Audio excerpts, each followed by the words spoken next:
Para tugunan ang lumalalang kagutuman sa bansa, maging ang porsyento ng mga pagkaing naaaksaya, isang panukalang batas ang naipasa na ng Kongreso para mabigyan ng solusyon ang naturang suliranin. Sa halip kasi na itapon ng mga sobra-sobrang mga pagkain sa mga food establishment, pinadodonate ito sa mga food bank.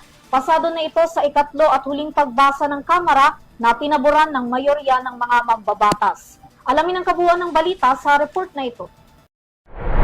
Lusot na sa ikatlo at huling pagbasa ng Kamara ang House Bill 8043 o Food Waste Reduction and Prevention Act sa botong 247 na pinaboran ng mga mambabatas.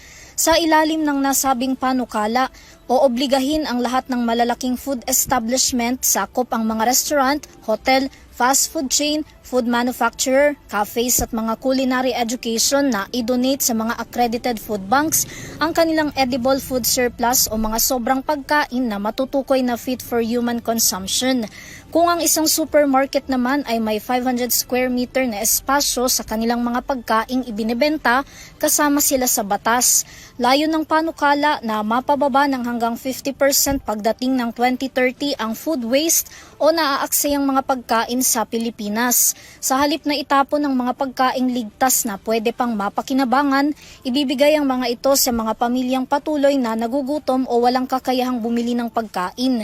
Samantala, upang matiyak na walang magiging negatibong banta ang mga pagkain sa kalusugan ng mga magiging benepisyaryo, sasailalim ang mga ito sa pagsusuri ng National Nutrition Council at Food and Drug Administration o FDA.